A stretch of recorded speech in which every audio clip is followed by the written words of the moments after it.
हरियाणा वही है, सियासत वही है, लेकिन इस बार समीकरण बदले बदले हैं क्योंकि मौजूदा समय में सियासी रण में बीजेपी के सामने कई विपक्षी खड़े हैं जिन्हें चित करना बीजेपी के लिए चुनौती भी है, सवाल भी। लेकिन ऐसे में मौजूदा समय में नेतृत्व कर रहे नायब सिंह सैनी, जो कि इस समय हमारे साथ में मौजूद हैं, एक्सक्लूसिव इंटरव्यू हम उनका कर रहे हैं। उनकी धारणा एक शायरी के साथ में कहना चाहूंगी कि मेरे जुनून से नतीजा जरूर निकलेगा, इस स्याह समुंदर से नूर जरूर निकलेगा। इस अवधारणा के साथ वो रण में हैं और कह रहे हैं कि जीत बीजेपी की होगी। नमस्कार, आप देख रहे हैं न्यूज इंडिया। मैं हूं आपके साथ पूजा मोहन पांडे। नमस्कार, मैं हूं आपके साथ पूजा अग्रवाल और आज हमारे साथ हरियाणा के मुख्यमंत्री नायब सिंह सैनी जी मौजूद हैं। उनसे जानेंगे कि आखिर इस बार विधानसभा चुनाव के बीच जब बीजेपी जीत का दम भर रही है तो आखिर ये सफर जहां एक तरफ मुश्किल होता नजर आ रहा है तो दूसरी तरफ बीजेपी इतनी कॉन्फिडेंट आखिर कैसे है। नायब सर जी, आपका बहुत बहुत स्वागत है सबसे पहले न्यूज़ इंडिया पर। सबसे पहले तो यही जानना चाहूंगी, देखिए कहा जा रहा है कि इस बार हरियाणा में बीजेपी का आना बहुत मुश्किल नजर आता है। ऐसे में अल्पमत के बीच बहुमत वाली जीत आखिर बीजेपी कैसे हासिल करेगी, क्या प्लान तैयार किया हुआ है? जी, किसने कहा कि बीजेपी? विपक्ष लगातार कह रहा है। विपक्ष तो कहेगा, विपक्ष के पास मुद्दा क्या है, विपक्ष के पास विषय क्या है, जिस आधार के ऊपर वो बोल रहे हैं। अरे हमने 10 वर्षों में इतने काम किए हैं, उनके जो गलत खड्डे खोदे हुए थे, विपक्ष खोद करके गया था, जिसको पूरा प्रदेश जानता है, उसको भी हमने भरने का काम किया है। उनकी गलत जो उन्होंने कार्य किए थे उसका भी समाधान हमने किया है। फिर वो किस दम के ऊपर विपक्ष कह रहा है? आज हरियाणा प्रदेश के लोगों ने बड़ा मन बनाया है और तीसरी बार ऐतिहासिक जीत भारतीय जनता पार्टी की हरियाणा के अंदर होगी। ये 8 तारीख को हरियाणा के लोगों ने लिख दिया है। विपक्ष ये झूठ बोल करके ये लोगों के अंदर अपनी लोकप्रियता, अपनी सस्ती राजनीति वो हासिल करना चाहता है, परंतु हरियाणा के लोगों ने जो उनके कार्यकाल को देखा है और हरियाणा के लोग जानते हैं कि किस प्रकार का उनका शासन प्रताड़ित रहा। उसके अंदर दलित के ऊपर अत्याचार हुए, आम व्यक्ति लाइन के अंदर खड़ा किया, किसान को अपनी फसल बेचने के अंदर दिक्कत आती थी, बिजली जो ये बोलते थे कि हम 24 घंटे देंगे, ये 10 वर्षों के अंदर 4 घंटे बिजली नहीं दे पाए। किस आधार के ऊपर ये कह रहे हैं? युवाओं का विश्वास खो चुका था इनकी सरकार के अंदर। युवा को पर्ची और खर्ची से नौकरी मिलती थी, उनके माँ बाप जमीन बेचते थे, गहने बेचते थे, कहीं से लोन पे पैसा लेते थे, नौकरी भी नहीं लगती थी, पैसा भी चला जाता था, जमीन भी चली जाती थी। किस आधार के ऊपर बोल रहे हैं? हमने हरियाणा के लगभग 20 लाख लोगों को उनका आयुष्मान कार्ड, चिरायु कार्ड के माध्यम से हमने 5 लाख रुपए का उनको अधिकार दे करके इलाज कराया है। ये तो बताएं कि हमने क्या किया, किस आधार के ऊपर बोल रहे हैं, ये क्या क्या बात कह रहे हैं? हमने, पूजा जी मैं बताना चाहता हूँ, हमने पिछले 10 वर्षों के अंदर जो ये बोलते थे कि हम बुजुर्गों को पेंशन, आज झूठ बोल रहे हैं कि हम 6,000 रुपये देंगे। मैंने हुड्डा साहब को पूछा, हुड्डा साहब बताइए, आप 10 साल मुख्यमंत्री रहे, आप अपने मुख्यमंत्री तो काल के अंदर कितना बुजुर्गों को सम्मान भत्ता देते थे? आज तक नहीं बताया। 500 रुपया 10 सालों के अंदर 500 रुपया दिया, 1 रुपया बढ़ाने का इन्होंने काम नहीं किया। किस आधार के ऊपर बुजुर्गों की पेंशन लगती थी? लेकिन पब्लिक तो मान जाएगी, लेकिन अपने को कैसे मनाएंगे? जो रूठे हुए अपने हैं। हमारा कोई रूठा नहीं है, हमारा कोई रूठा नहीं है, हमारा बिल्कुल स्मूथली काम कर रहा है। आदरणीय रामविलास शर्मा जी मजबूती से लगे हुए हैं, हमारे कविता जैन और राजीव जैन जी मजबूती से लगे, तमाम हमारे कार्यकर्ता। वो गुस्सा होता है, 1-2 दिन का गुस्सा होता है, गुस्सा अब नहीं है और पार्टी तीसरी बार सत्ता के अंदर आएगी। अरे नाराजगी तो कांग्रेस के अंदर देखने को मिलती है, जहां द्वंद्व चल रहा है। एक सीट के ऊपर 5-5 लोग ने पर्चा भर रखा है, खड़े हैं, किसी ने पर्चा नहीं उठाया। सबसे बड़ा द्वंद्व तो कांग्रेस में है। कांग्रेस क्योंकि परिवारवादी पार्टी है, इसके अंदर क्षेत्रवाद को जन्म दिया है, इसने भाई भतीजावाद को जन्म दिया है। इसको हरियाणा के प्रदेश के लोग जानते हैं। कांग्रेस का कोई स्थान नहीं है। आने वाले 8 अक्टूबर को जब रिजल्ट आएंगे, भारतीय जनता पार्टी नरेंद्र मोदी जी के नेतृत्व में तीसरी बार मजबूत सरकार बना रहे हैं और तीव्र गति से हरियाणा का हम तीसरी बार विकास करेंगे। जी, आप कह रहे हैं कि विपक्षियों को ये हौसला कहाँ से मिलता है? हो सकता है कि ये हौसला अनिल विज जी से मिल रहा हो, क्योंकि 12% ब्राह्मण वोटर्स पे सीधा टारगेट है इस बार बीजेपी का और प्लान 12 पे हर कोई बात कर रहा है। दक्षिण हरियाणा जिस पर कभी फोकस बीजेपी का नहीं था। हमारा ये नहीं है, हम 36 बरादरी को साथ लेकर के चलने वाले व्यक्ति हैं, हम राष्ट्रवादी विचार के साथ चलने वाले लोग हैं। कांग्रेस ने हर समाज के अंदर समाज को तोड़ने का काम किया और उसने ऐसा कोई भी कांग्रेस का अगर आप लोग देखेंगे जो व्यक्ति इस देश को कमज़ोर करना चाहता है, जो ऐसी ताकतें हैं जो इस देश को टुकड़े टुकड़े करना चाहते हैं, कांग्रेस पार्टी जाकर के उनका समर्थन करती है, उनके साथ जाकर के समझौते करती है। तो कहाँ विश्वास करेंगे। आज हमारे हरियाणा के अंदर 10% युवा हमारा आर्मी के अंदर है, जो हमारी रक्षा सुरक्षा के लिए लगातार दिन रात खड़ा है। इनके समय के अंदर क्या होता था, किस प्रकार से आतंकवादी बॉर्डर से आते थे, गोलियां मार करके चले जाते थे, किस प्रकार से पत्थरबाजी होती थी, आपके सामने है। और आज क्या स्थिति है, आज ये स्थिति है कि कांग्रेस के लोग जो वहाँ की क्षेत्रीय दल है नेशनल कॉन्फ्रेंस, अपने मैनिफेस्टो के अंदर उसने लिखा कि हम सत्ता के अंदर आएंगे, सत्ता के अंदर आएंगे, हम धारा 370 को दोबारा लागू करेंगे, रिवर्ट करेंगे। और उन्होंने ये भी कहा है कि जो आतंकवादी मरे हैं उनको शहीद का दर्जा देंगे, ये मैनिफेस्टो के अंदर लिखा। जो अलगाववादी हैं उनको हम सरकारी नौकरियां देंगे, ये उनके मैनिफेस्टो के अंदर है। और उसका समर्थन कांग्रेस ने किया है, उसके साथ गठबंधन किया है। हमने कहा भी है, मैंने हुड्डा साहब को भी कहा, हुड्डा साहब हमारे हरियाणा प्रदेश के अंदर 10% युवा आर्मी के अंदर हैं, आप उस बात को स्पष्ट करने का काम करें। क्या आप राहुल गांधी से पूछ करके इस बात को स्पष्ट करेंगे हरियाणा के लोगों को कि आपकी पार्टी वहाँ पर आतंकवादियों को शहीद का दर्जा देने जा रही है, जो हमारे बेटों को ऊपर गोली चलाने का वो लोग काम करते थे, और क्या वो दोबारा धारा 370 को रिवर्ट करने का काम कर रहे हैं, तो जिसका आपने समर्थन किया है, ये पूछ करके बताना चाहिए। परंतु मैंने कहा है कांग्रेस एक भी वो कोई कार्य नहीं छोड़ती जहां देश को कमजोर करने वाली ताकतें हैं, कांग्रेस जा करके उनका समर्थन करती है, उनका सहयोग करती है। ये दुर्भाग्यपूर्ण है। अच्छा सैनी जी, ये बताइए, देखिए अभी तक तो चर्चा नहीं हो रही थी, लेकिन अनिल विज ने इच्छा जाहिर की है कि मुख्यमंत्री अगर उन्हें मौका मिलता है तो वो बिल्कुल बनना चाहेंगे। चुनाव आपके नाम पे लड़ा जाएगा, सब कुछ मेहनत आपकी, सब कुछ है। अगर उन्होंने इच्छा जाहिर की है तो क्या पार्टी मौका देगी? क्योंकि विपक्ष ने तो कहा है कि मुझे उनके लिए बुरा लगता है कि इतने वरिष्ठ नेता को आज तक मौका पार्टी ने नहीं दिया। ये पार्टी हमारा केंद्रीय पार्लियामेंट्री बोर्ड का विषय है। कोई भी नेता है वो अपने समीकरण फिट करता है, और उन्होंने दावा किया होगा, किया है, उसके अंदर कोई हर्ज नहीं है। हमारे वरिष्ठ नेता है, दावा कर सकते हैं, इसमें क्या दिक्कत की बात? इसमें ये तो पार्लियामेंट्री बोर्ड करता है, मेरा क्या कहना है इसके अंदर? पार्लियामेंट्री बोर्ड हमारा तय करता है। मेरा कोई, मैं ये सोच सकता था कि मैं हरियाणा का मुख्यमंत्री बन जाऊंगा, ये पार्टी की तो ही देन है, पार्टी की चीज़ है, और पार्टी ने आगे निर्णय किया है, वो तो आदरणीय सभी ने, हमारे केंद्रीय नेतृत्व का फैसला है, और हम हरियाणा के अंदर चुनाव लड़ रहे हैं, मजबूती से चुनाव लड़ रहे हैं। मैं तभी तो कह रहा हूँ, आज हरियाणा ने ये मन बना लिया है कि तीसरी बार बहुत बड़े मार्जिन के साथ हरियाणा में कमल के फूल की सरकार बन रही है। ये हरियाणा के लोगों ने तय कर लिया, क्योंकि हमने काम किया। मात्र 56 दिन का समय मिला। हुड्डा साहब बोलते हैं, हुड्डा साहब कहते हैं कि घोषणा कर रहा। मैंने कहा हुड्डा साहब मैं घोषणा ही नहीं कर रहा, आप अपने 10 साल का जो कार्यकाल रहा, आप अपने कार्यकाल का मेरे 56 दिन के कार्यकाल से आंकलन करिए। मेरा 56 दिन का कार्यकाल आपके 10 साल के ऊपर भारी पड़ेगा। इतने स्टीक फैसले, इतने मजबूत फैसले हमने 56 दिन के अंदर लिए हैं। अगर मैं 10 वर्षों के कार्यों को गिनाना शुरू कर दिया, हुड्डा साहब को कहीं बैठने को भी स्थान नहीं मिलेगा। इतना प्रदेश के अंदर समान रूप से विकास हरियाणा प्रदेश का इन पिछले 10 वर्षों के अंदर हमारी डबल इंजन की सरकार ने किया है। बिल्कुल, 56 दिनों के अंदर किरण चौधरी भी बीजेपी में आ गई, उनकी बेटी को टिकट भी मिल गया, राव इंद्रजीत को दक्षिण का प्रभारी भी बना दिया गया, और जाट वोटर्स जो थोड़े से खिसक रहे थे बीजेपी से, उनको शायद सेटल करने की कोशिश। हमारे नेता है ना, हमारे नेता जिम्मेवारी मिलेगी और काम कर रहे हैं।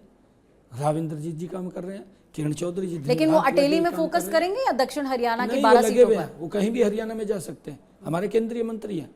जहां उनकी पार्टी आवश्यकता समझेगी कि यहाँ जाना है तो वहाँ जा रहे हैं वो, ऐसा नहीं है। किरण चौधरी जी जहाँ उनको पार्टी बोलती है कि आपने यहाँ पर जाना है, वो जा रहे हैं, काम कर रहे हैं, और उसका लाभ मिल रहा है। हमारे पार्टी के सीनियर नेता हैं, और जब सीनियर नेता को कोई जिम्मेवारी देती है तो वो बखूबी उसको निभाता है, कोई दिक्कत नहीं है। अब अगर कांग्रेस का देखें शैलजा प्रेस कॉन्फ्रेंस करके कहती है मुझे हुड्डा की ज़रूरत नहीं है, हुड्डा का यहाँ वोट ही नहीं है। हुड्डा साहब बोलते हैं मुझे शैलजा की ज़रूरत नहीं है। ये क्या किस प्रकार का? अरे कांग्रेस पार्टी दलित विरोधी है। कांग्रेस पार्टी किस प्रकार से उन्होंने, हुड्डा साहब ने, मैंने तो कहा आप हिसाब मांग रहे हैं, मिर्चपुर का हिसाब बताइए ना, गोहाना का हिसाब बताइए ना, आप भारल गांव का हिसाब बताइए, जहां पर बेटियों की किस प्रकार से दुराचार करके आग के हवाले कर दिया गया। अगर ये हुड्डा साहब की सरकार थी उसके बारे में हिसाब देने का काम करिए। ये आप इस प्रकार की बातें करना, ये हुड्डा साहब को, कांग्रेस को शोभा नहीं देता। जिनके खाते स्वयं के खराब हैं वो घूम रहे हैं दूसरे का हिसाब लेते हुए। भाई अपना तो देख ले आपने क्या किया क्या नहीं किया। आपके समय के अंदर किस प्रकार से लोग प्रताड़ित होते थे, किस प्रकार से उनका शोषण होता था, उसके बारे में ध्यान नहीं है। हमारी सरकार के अंदर सबका साथ, सबका विकास, हरियाणा एक, हरियाणवी एक को लेकर के हम मजबूती से आगे बढ़। बिल्कुल, देखिए अभी लोकसभा चुनाव के दौरान हमने देखा था तमाम ऐसे कांग्रेसी नेता थे जो कांग्रेस पार्टी को छोड़कर बीजेपी में शामिल हो रहे थे। लेकिन फिलहाल अगर हरियाणा की बात करो विधानसभा चुनाव के मद्देनजर, तो लगभग अब तक कई ऐसे नेता हैं जो बीजेपी को छोड़कर कांग्रेस में शामिल हो चुके हैं, कई ऐसे विधायक भी हैं। तो आखिर अंतरकलह की बात अगर कांग्रेस के लिए करते हैं तो चलिए उनकी तो सरकार नहीं है, लेकिन अगर आपकी है सरकार, बावजूद इसके अंतरकलह, नाराजगी और एक आरोप और लगाया जाता है कि अगर कोई नेता, वरिष्ठ नेता, मंत्री कांग्रेस को छोड़ के, दूसरे पार्टी को छोड़ के बीजेपी में अगर ज्वाइन करते हैं तो एक उम्मीद होती है कि शायद उन्हें कोई पद, उन्हें कोई स्थान दिया जाएगा, लेकिन वो सम्मान उन्हें नहीं मिल पाया।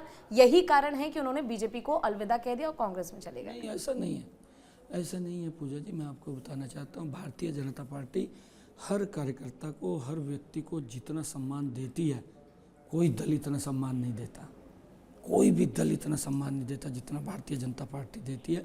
हाँ, अपेक्षाएं होती हैं, व्यक्ति की अपेक्षाएं होती हैं। अब हमारे यहाँ पर 10-10 लोगों ने फार्म अप्लाई किया, टिकट मांगा उन्होंने, सभी मजबूत व्यक्ति थे। हम ये नहीं किसको हम कहें, क्या आंकलन करें कि ये कमज़ोर है।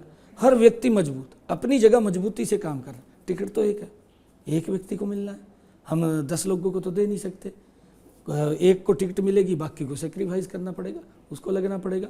कई लोगों के मन में आता है कि मैंने ज़्यादा काम किया है, मेरी अनदेखी हो गई है, हो जाता है किसी के अंदर, वो गुस्से में जाकर के कहीं इधर उधर भी चला जाता है। परंतु भारतीय जनता पार्टी के सभी कार्यकर्ता मजबूती से कमल का फूल खिलाने के लिए लगे हुए हैं।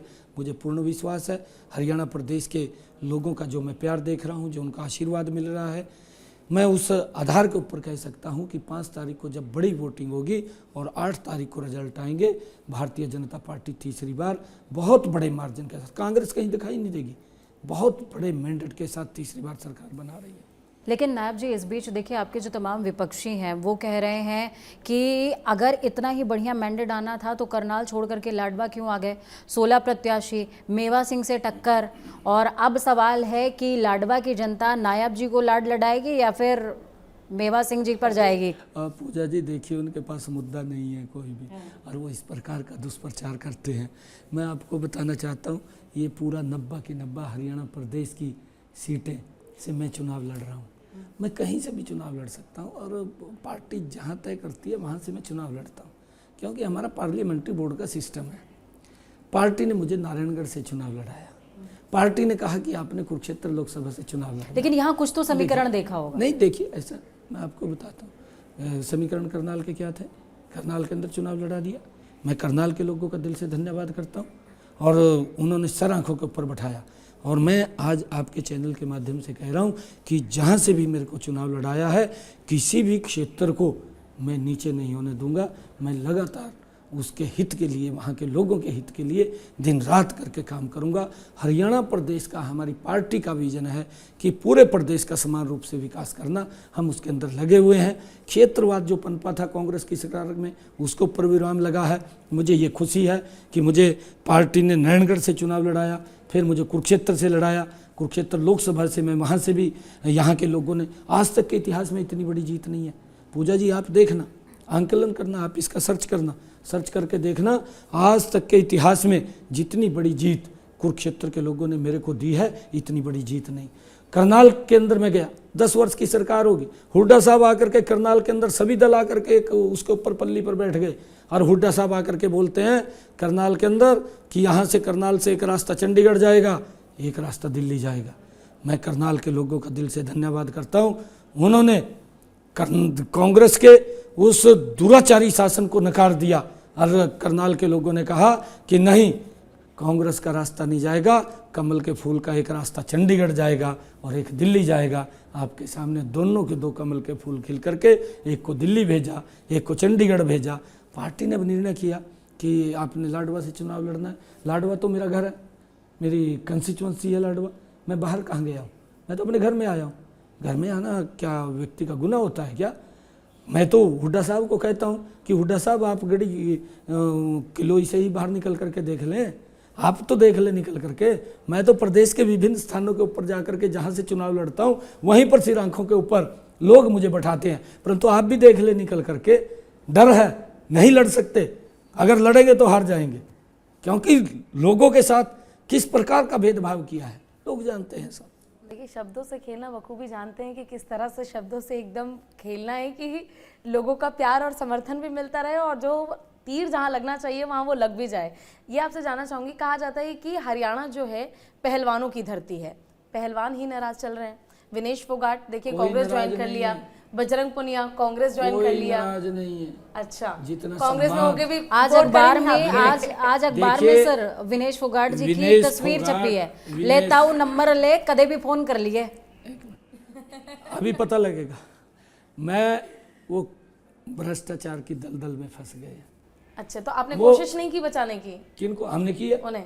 अरे हमारी बेटी है विनेश, जब वो खेलने के लिए गई और उसको बाहर निकाल दिया बिल्कुल, तो आपने सम्मान सबसे दिया पहले बकायदा। सबसे पहले मैंने ट्वीट करके ये कहा कि हमारी बेटी हमारी शान है और आपके सम्मान को हम कम नहीं होने देंगे, हम आपको पूरा सम्मान देंगे।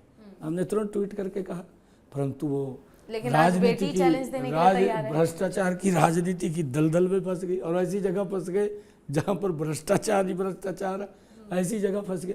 दरअसल कांग्रेस ये इस बात के अंदर झूठ को लेकर के कांग्रेस पार्टी इस प्रकार का सिस्टम खड़ा कर देती है कि वो लोगों के कंधे के ऊपर बंदूक रख करके चलाती है। आपका निशाना अग्निवीर की तरफ है।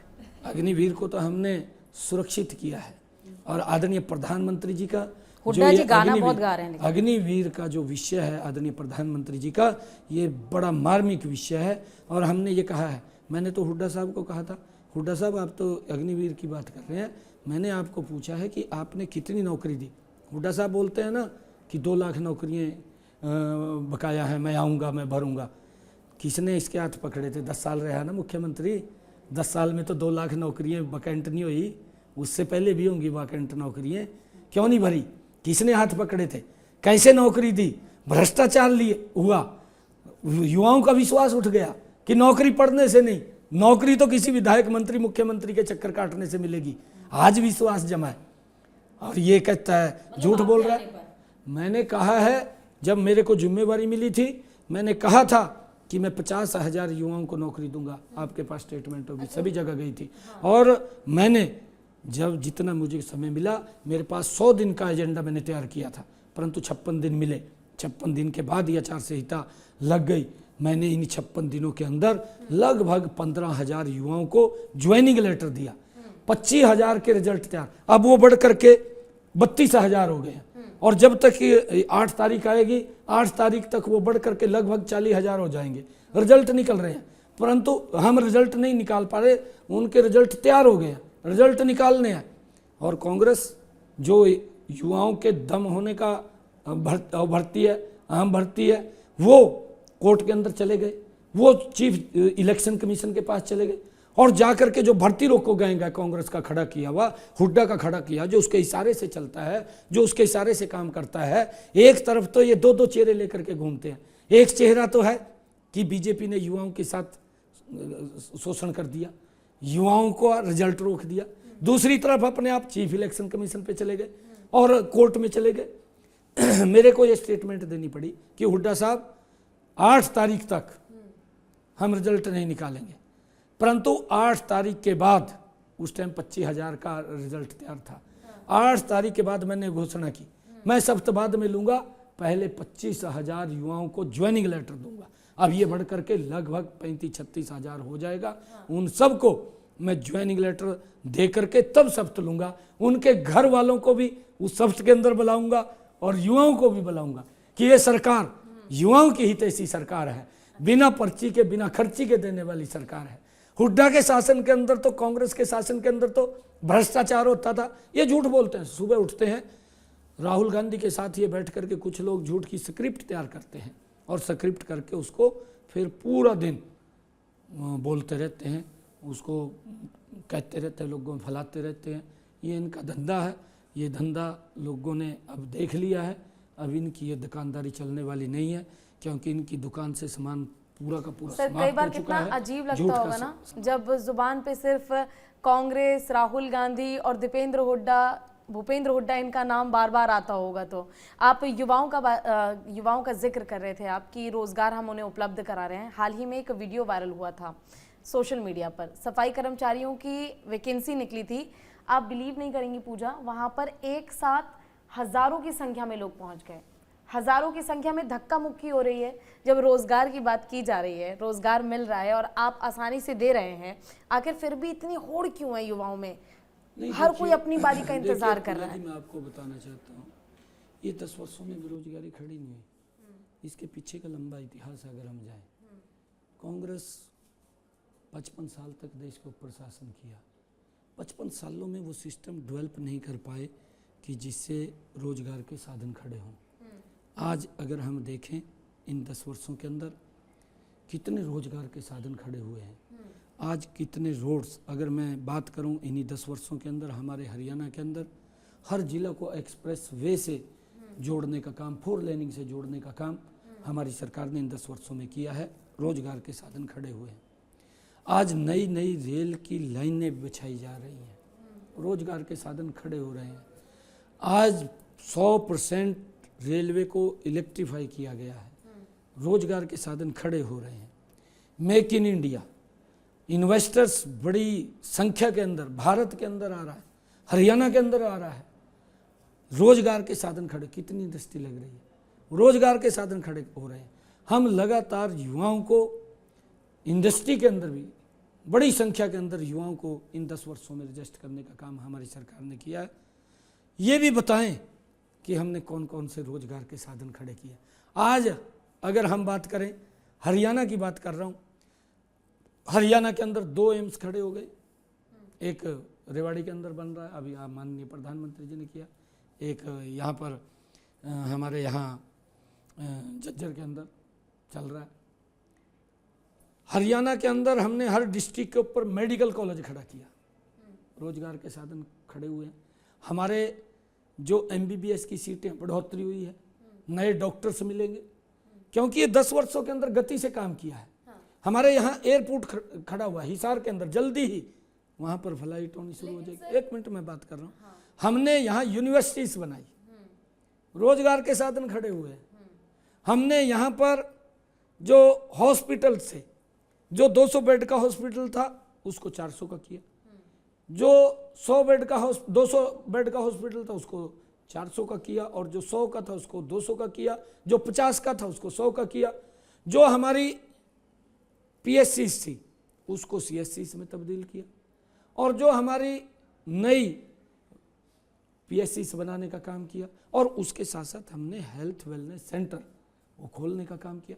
हजारों की संख्या में हरियाणा प्रदेश के अंदर हेल्थ वेलनेस सेंटर हमारी सरकार ने खोले हैं, और जिसका लाभ भी आज हरियाणा प्रदेश के स्वास्थ्य की दृष्टि से उनको मजबूती से अच्छा मिल रहा है। कांग्रेस की सरकार में क्या था वो भी बताने का काम करें। ये झूठ बोलते हैं, झूठ बोल करके लोगों को बरगलाते सर, लेकिन बार बार आपके बयान में कांग्रेस का जिक्र होता है, कांग्रेस का जिक्र होता है, भ्रष्टाचार को, लेकिन आम आदमी पार्टी, देखिए केजरीवाल जी बाहर आ गए, आम आदमी पार्टी, चौटाला का जिक्र नहीं है, आपके साथ अलायंस में थे, तो क्या मतलब आप कहीं इनको टक्कर में ही नहीं मान रहे हैं क्या? ना अभय चौटाला ना दुष्यंत चौटाला, किसी को टक्कर में नहीं मान रहे हैं, सबको उधर से इधर ले लिया है।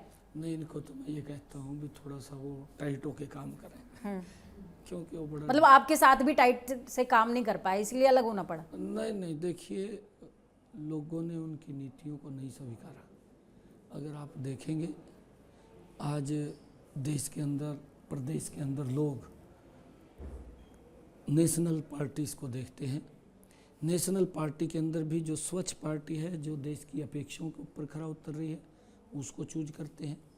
आज हमने 10 वर्षों के अंदर गांव को शहरों जैसी सुविधाएं दी हैं। आज जो ये कांग्रेस बोलती थी, क्योंकि कांग्रेस झूठ बोलती है, इसी करके हमने बार बार आपने कहा है कि आप हुड्डा का नाम लेते हैं, राहुल का नाम लेते हैं। अरे नाम तो लेना यूँ पड़ेगा कि इन्होंने मुझे तो लगता है सपनों में भी भ्रष्टाचार के बार-बार ये दलदल में नाम देश आते को खड़ा होंगे। कर दिया फंसा करके। कैसे नाम ना ले, नाम तो लेना पड़ेगा। कोई काम अच्छा काम तो करें। हमने मोदी जी ने जो अच्छे काम किए उसका भी विरोध किया। अच्छा, अच्छा, उसका भी विरोध किया मैं एक चीज सैनी जी, एक चीज समझना चाहूंगी। अभी आजकल आप स्पीच में एक लाइन बहुत आपकी वायरल हो रही है। एक तो ये कि खाते जिनके खराब हैं वो हमारा हिसाब मांगते हैं, और दूसरी ये कि जो भूमिहीन है शहरों में भी, अब मैं कोट कर रही हूँ इसे, जो भूमिहीन है शहरों में भी उनको प्लॉट मिलेगा। कैसे मिलेगा सर? हमने दिया है ना, मैंने रोहतक के अंदर कार्यक्रम किया था, मुख्यमंत्री शहरी आवास योजना बना करके हमने 14 शहरों से जिनके पास प्लॉट नहीं थे या मकान नहीं था, ऐसे लोगों को चिन्हित किया। 15,630 लोगों को हमने चिन्हित किया, लगभग इतने 15,630 इतनी संख्या है। चिन्हित करके उनको हमने 30-30 गज के प्लाट दे दिए हैं।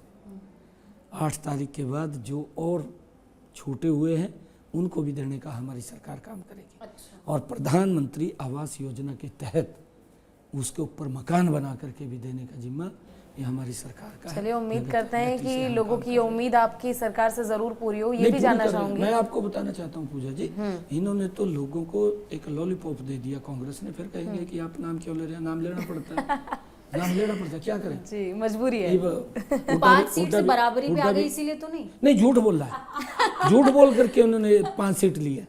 झूठ बोल करके झूठ बोल रहा है। राहुल गांधी संविधान की बुक उठा करके, उस पवित्र संविधान की, तो यानी आप मानते हैं कि संविधान वाला ट्रिक काम कर गया? नहीं किया, कर गया ना। देखिए हमारे भोले लोग इस बार अग्निवीर काम हमारे भोले लोग हैं। कोई अग्निवीर समझ चुके हैं लोग, समझ चुके, नकार दिया। मैंने कहा है कि मैंने पूछा इनसे कि हमारा युवा बॉर्डर के ऊपर खड़ा है, आपकी सरकार वहां गठबंधन कर रही है। अभी राहुल गांधी ने क्या बोला विदेश में जाकर के, उसका डीएनए है, जो राहुल का डीएनए के अंदर है ये बातें इनकी। ये जो बात करते हैं, ये कहते हैं ना कि मोदी जी अगर तीसरी बार प्रधानमंत्री बनेंगे तो वो संविधान को खत्म कर देंगे, आरक्षण को खत्म कर देंगे। आरक्षण कौन खत्म कर रहा है? विदेश में जाकर के राहुल ने जो बोला है उसकी मानसिकता है। जवाहरलाल नेहरू ने पत्र लिखा था, सभी मुख्यमंत्रियों को लिखा था कि इस आरक्षण को खत्म करना चाहिए। हुड्डा साहब ने बोल दिया। अभी एक पत्रकार पूछ रहा था, आप 1-2 दिन की बाइट देखना उनकी, कहा हाँ हम करेंगे। तो जब कांग्रेस इतनी बुरी है तो आखिर लोकसभा चुनाव का परिणाम आप देख लीजिए, लोगों ने कांग्रेस को कितना पसंद किया। हाँ, आपके टक्कर में नहीं आ पाई, लेकिन कहीं ना कहीं टक्कर तो दिया ही है कांग्रेस पार्टी ने। और अभी हरियाणा की भी हम बात कर लें, तो यहाँ भी हवा बहुत बदली लग रही है।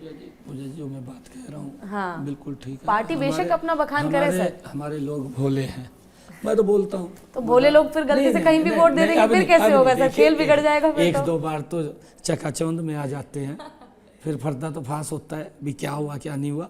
उन्होंने कह दिया कि आरक्षण खत्म करेंगे, और लोग आगे बात में भी भाई मोदी आ गया तो 400 सीटें मांग रहा है, भी 400 सीटें क्यों मांग रहा है, क्या पता आरक्षण खत्म कर दे। और कान में जाके घर में बोल दिया, कहा 4 तारीख को जब रिजल्ट आएगा खटाखट खाते में पहुंच जाएंगे 8:30। ये भी बयान आपका काफी वायरल हुआ है। देखिए जब इस प्रकार का झूठ बोला जाता है, लोग भोले हैं, मैंने कहा भोले हैं लोग, बात में आ जाते हैं। खटाखट तो अगर किसी को कोई दिक्कत आ जाती है, 5 लाख रुपए का इलाज खटाखट हो जाता है। किसी की तरफ हाथ फैलाने की जरूरत नहीं है। आज मैंने ये कहा है, कांग्रेस का पर्दाफाश हो रहा है, मैं आपको बता रहा हूँ। कांग्रेस ने तेलंगाना के अंदर लगभग 1.5 साल का कार्यकाल उनका हो गया है। तेलंगाना के अंदर कहा कि हम 2,500 रुपये देंगे, 500 रुपये का गैस का सिलेंडर देंगे, आज तक नहीं दिया। मैं तीज के पर्व के ऊपर बहनों ने बुलाया, मैं वहाँ पर गया तो बहनें लगी कहने भी कुछ आप तीज के पर्व के ऊपर आए हैं, कुछ गिफ्ट देना। मैं कहा देंगे। तो मैंने घोषणा की, मैंने संकल्प लिया, मैंने कहा कि बहनों को 500 रुपये में गैस का सिलेंडर उपलब्ध होगा, बाकी का खर्चा मैं आपका भाई करेगा, आपको चिंता नहीं है, हरियाणा सरकार करेगी। हमने उसको सिस्टम को बना दिया। मैंने अधिकारियों को कहा कि इसको तुरंत सिस्टम को बनाओ और इसको लागू करो। 1 अगस्त से हरियाणा प्रदेश के अंदर 50 लाख परिवारों को, छोटी फिगर नहीं है, 2 करोड़ 80 लाख की आबादी, उसमें से 1.5 करोड़ से ज़्यादा लोगों को 500 रुपये में गैस का सिलेंडर उपलब्ध हो रहा है। ये बड़ी, हम जो बोलते हैं उसको धरातल के ऊपर उतारते हैं। आज बहुत बड़ा लाभ मेरे गरीब लोगों को। हमने ये 24 घंटे बिजली की देने की बात करते थे, आदरणीय प्रधानमंत्री जी ने एक संकल्प लिया, प्रधानमंत्री सूर्य हर घर बिजली मुफ्त योजना बनाई। मैंने इसको तुरंत लागू किया। अधिकारियों के साथ में बैठा, मैं कहा आदरणीय प्रधानमंत्री जी ने बोला है आप उसको लागू करो।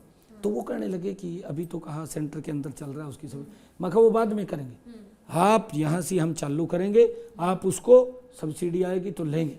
प्रधानमंत्री जी ने क्या कहा, हर घर के ऊपर जिसकी इनकम 1,80,000 रुपये से कम है उसके घर के ऊपर 2 किलोवाट का सोलर पैनल लगेगा। 80,000 रुपया आदरणीय नरेंद्र मोदी जी देंगे, बाकी का पैसा हरियाणा सरकार देगी। घोषणाएं तो आम आदमी पार्टी भी बहुत कर रही है। वो कह रही है फ्री बिजली दे देंगे, फ्री कह रहे दिल्ली में दे रहे हैं, पंजाब में दे रहे हैं, बगल में बीच के ये क्यों छूट रहा है, समस्या सारी खत्म हो जाएगी।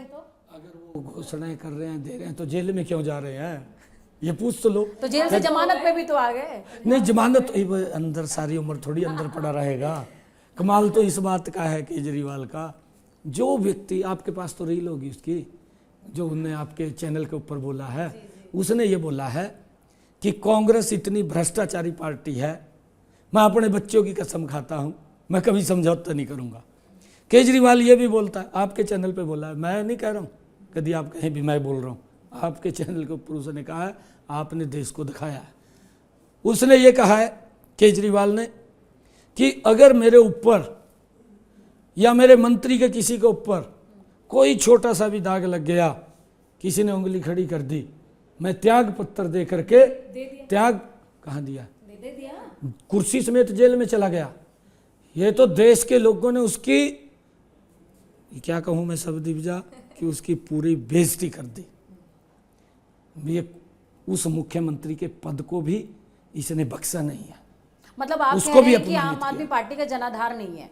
नहीं है, कुछ नहीं है, ये तो खाली JJP? गुब्बारा था। जेजेपी एक एक करके ला रही हूं मैं। सजाबाग दिखाने का गुब्बारा था, जेजेपी गुब्बारा वो फूट गया है। जेजेपी अब लोगों के सामने आजाद उस समाज गुब्बारे के पार्टी अंदर के थे, साथ में अलायंस जब किया है। देखा कि इस गुब्बारे में से क्या निकलेगा तो भ्रष्टाचार निकला। यही गुब्बारा कांग्रेस का है, क्योंकि दोनों के दोस्त गुब्बारे को फैलाते हैं, जनता के सामने जाते हैं, और जब जनता के सामने गुब्बारा फूटता है तो उसमें से भ्रष्टाचार निकलता है, लोगों के लिए यातनाएं निकलती हैं, लोग प्रताड़ित होते हैं। तो लोग अब छोड़ करके इनको दूर हो गए हैं, अब इनके पास नहीं जाएंगे। मैंने तभी कहा है 8 तारीख को भारतीय जनता पार्टी बहुत बड़े मैंडेट के साथ आ रही है। जेजेपी और आजाद समाज पार्टी के अलायंस को कैसे देखते हैं आप, एक बार प्लीज वो बता दीजिए। देखिए मैं तो क्योंकि वो ओबीसी और दलित का कॉम्बिनेशन बैठा रहे हैं, नहीं आपका वोट बैंक हाईजैक हो जाएगा। नहीं पूजा जी, मैं तो उनको बार बार कह रहा, अभी वो बैठाए तो ले, कुछ ना कुछ तो धरती में लगे पड़े। यहाँ वो किसी के साथ करके समझौता थोड़े बहुत तो जान पहले में जान ही नहीं पड़ रही उनमें, पता नहीं क्या ऐसा कर दिया लोगों के साथ उन्होंने। कम से कम इतना तो होना चाहिए कि लोग सम्मान के साथ बात कर लें। किसान नाराज हो गए उनसे? नहीं, देखिए उनकी क्या नीति थी क्या नहीं थी, हमारे साथ से किसान नाराज नहीं है। घोषणाओं की वजह से? अरे नहीं, ऐसा नहीं है घोषणाओं की वजह।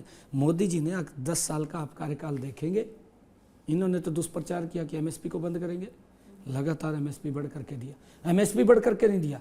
आप ये भी फिगर दिखाइए उसके अंदर जा करके 2014 में हमारा देश का किसान कितना प्रोडक्शन करता था, 2024 में कितना करता है, ये भी बढ़ाया है, क्षेत्रफल भी बढ़ाया है, पैदावार भी बढ़ाई है, पैदावार उस पैदावार को भी एमएसपी पर खरीदा है।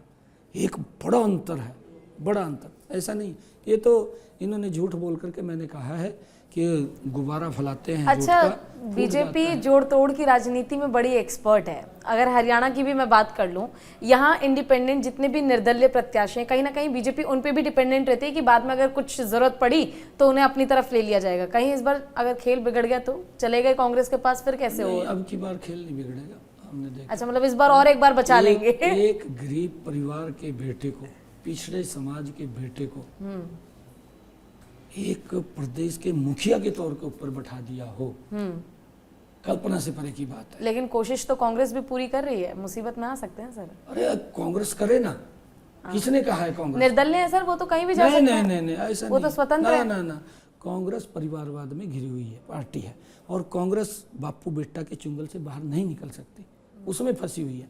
और यही हालत है पूजा जी, मैं आपको बता रहा हूँ, यही बात है। कांग्रेस ने इनके जो प्रदेश अध्यक्ष थे हमारी पार्टी में हैं अपने अशोक तंवर जी, क्या हालत किया, गर्दन तोड़ दी, मिलने तक नहीं कोई गया, मिलने तक नहीं हुड्डा साहब गए हॉस्पिटल में। हम तो चले गए मिलने के लिए भी, भाई भी हमारा पार्टी का एक राष्ट्रीय दल का प्रदेश का अध्यक्ष है, गर्दन तोड़ दी, भाई उसको मिल तो लो जाके, मिलने तक नहीं गए। कितना अपमान किया दलित समाज का, किस प्रकार से दलित समाज को प्रताड़ित करते हैं। शैलजा का वही हालत करने वाले हैं, आप देखना। ये तो सिंपैथी है आपकी उनके साथ? नहीं, सिंपैथी तो देखिए सभी के साथ है। मैं तो उसको भी, उदयभान को भी, मतलब किरण चौधरी पीछे की भी तरह मैंने इधर आई तो फिर मैंने उदयभान को भी पीछे बोला था, मगर तो ज्यादा चक्कर वाला पड़ा। इधर आ जा। हुड्डा साहब अभी उसको भी वो गुब्बारा फैला रखा है ना कांग्रेस अच्छा, ने। इस बार कांग्रेस ने बहुत बड़ा गुब्बारा फैलाया, मुझे लगता है सबको लपेटे में ले रहे हैं। नहीं, कुछ नहीं है उसके अंदर। बीजेपी से भी वो खींच समझ रहे गए, हैं, समझ गए। निर्दलियों को भी खींच रहे हैं। वो समझ गए हैं, देश के लोग, प्रदेश के लोग इस बात को बिल्कुल जानते हैं कि इस गुब्बारे के अंदर कुछ नहीं है। गुब्बारा जब फूटेगा उसमें भ्रष्टाचार निकलेगा, उसके अंदर से लोगों को यातनाएं देने वाली नीतियां निकलेंगी, कुछ नहीं है। उसको देश को कमजोर करने वाली उनकी यातनाएं निकलेंगी।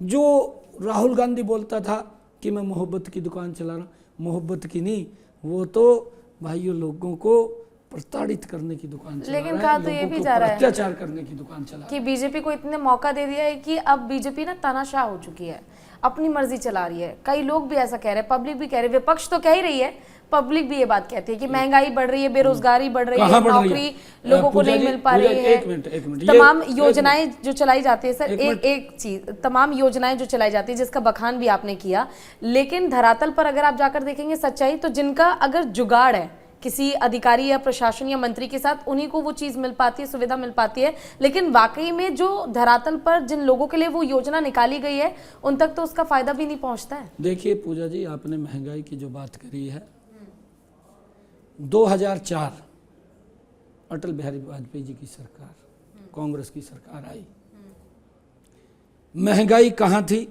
2014 में कहाँ थी? पूरी की पूरी महंगाई 2 डिजिट के अंदर चली गई थी, आपके सामने है। 2014 में जो महंगाई थी, आज 2024, दोनों का आप अंतर करके बताइए।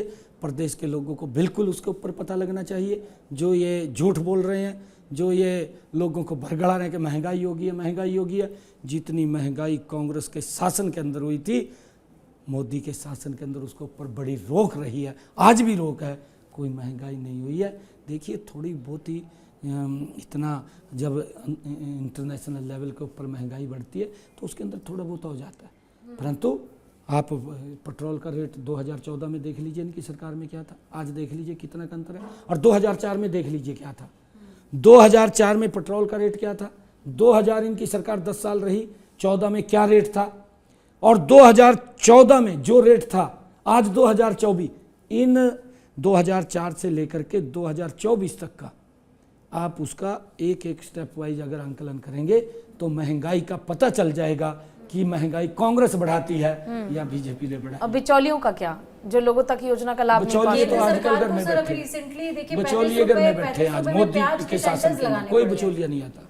केंद्र सरकार को भी रिसेंटली 35 रुपए प्याज के सेंटर लगाने पड़ गए। महंगाई आप कह रहे नहीं है, प्याज का दाम देखिए कहाँ चला गया है, लहसुन का दाम कहाँ चला गया है, पेट्रोल डीजल ही खाने का देख स्वाद लीजिए। खराब हो गया। नहीं देखिए, कुछ सीजनल हमारी फसलें होती हैं, प्राकृतिक आपदा आ गई, उसकी कमी पड़ गई तो रेट बढ़ जाएंगे। प्रोडक्शन तो खेत से होनी है, अगर ज़्यादा हो जाती है, हम तो हरियाणा के अंदर भावांतर भरपाई दे रहे हैं कि उसको घाटा न पड़े। अगर ज़्यादा हो जाती है, उसका रेट कम होता है, सरकार उसका सहयोग करती है। पहली बार है कि किसान को कमज़ोर नहीं होने देना, उसको मजबूत रखना है, ये हमने भावांतर भरपाई दिया है। कांग्रेस तो कुछ भी नहीं है। सर एक सवाल मेरा आपसे रहेगा, जो बीते लोकसभा चुनाव थे लोकसभा चुनाव में आपको क्या लगता है, मतलब नायब सिंह सैनी का क्या आकलन है कि इक्वल में मामला आकर के हरियाणा में अड़ा? नहीं, मैंने कहा है, देखिए वो झूठ पहला बहुत तो आपने बोला झूठ- कि वो झूठ का झूठ गुब्बारा। फैला। कोई ये कई चीजें उन्होंने बोली है, परंतु उन्होंने एक संविधान की बुक उठाई, इतना बड़ा झूठ बोल दिया कि आरक्षण खत्म हो जाएगा, संविधान खत्म हो इस जाएगा। बार वो जाटों को भड़का रहे हैं। वो तो भड़काते हैं, जाटों को भड़काते हैं। उन्होंने क्या नहीं बोला ये, अगर तो जो आप बात अपनी तरफ क्यों नहीं ला रहे? एक मिनट मेरी बात सुनिए। हाँ, जाट हमारे साथ है, जाट मजबूती से 16 candidate Bharatiya Janata party 40 seat पर सर इम्पैक्ट है, लेकिन 16 कैंडिडेट हैं सिर्फ आप। नहीं, देखिए ये पार्टी तय करती है, जहाँ जहाँ कैंडिडेट है हम दे रहे हैं ना, हम दे रहे हैं। ऐसा थोड़ी है कोई, ऐसा बिल्कुल भी नहीं है। हम सभी समाजों को साथ लेकर के चल रहे हैं और सभी को हमारी इच्छा है कि हर समाज का प्रतिनिधित्व हो। अभी कुछ समाज और रुके, मैंने उन समाजों को भी कहा, मैंने बुला करके कहा, मैंने कहा कि आपको चिंता करने की जरूरत नहीं है, सरकार बनेगी।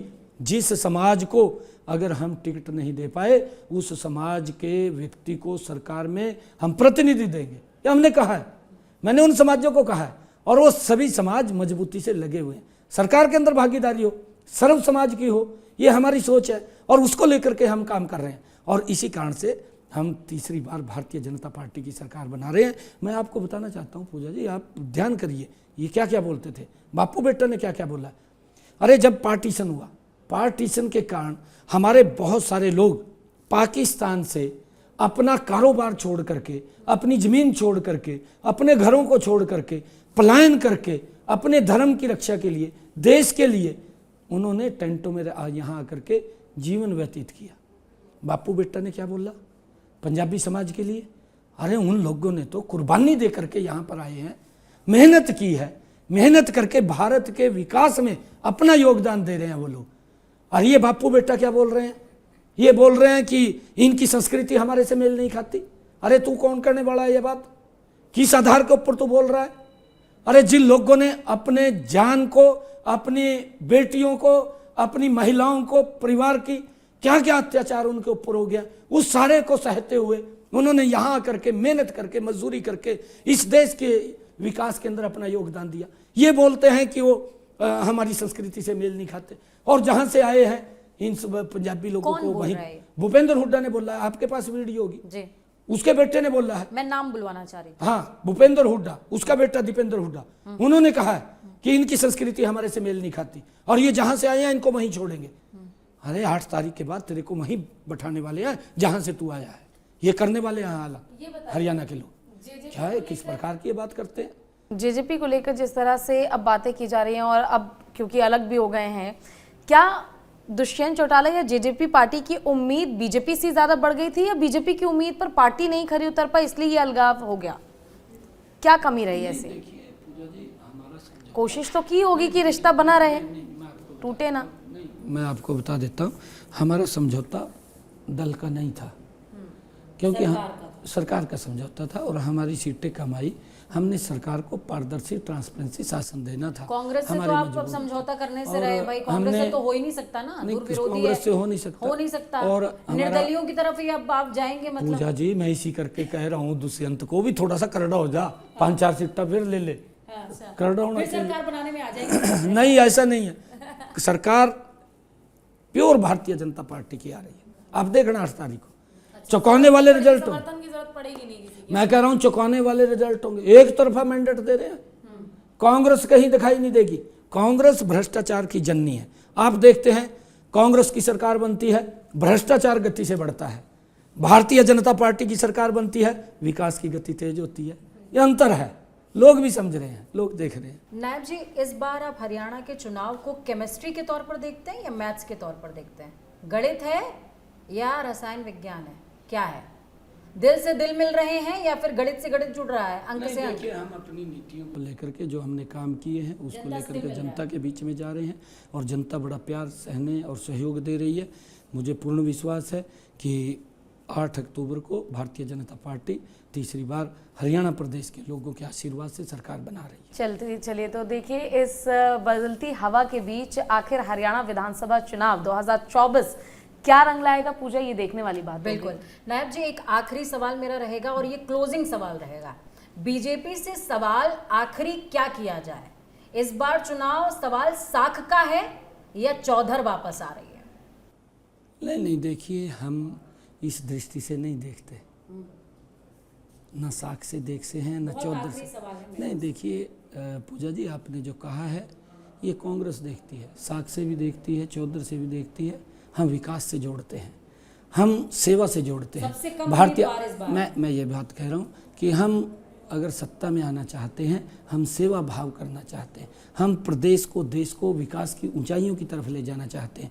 अगर आप लोग देखेंगे आज देश को ये यात्रा भारत जोड़ो लेकर के निकलते हैं। अरे भारत तो नरेंद्र मोदी जी ने जोड़ा है, जहाँ पर 30-30, 35-35 घंटे, अगर यहाँ से कुरुक्षेत्र से मुझे बम्बे जाना होता था 45-45 घंटे लगते थे, आज 12 घंटे में बम्बे पहुँच जाते हैं।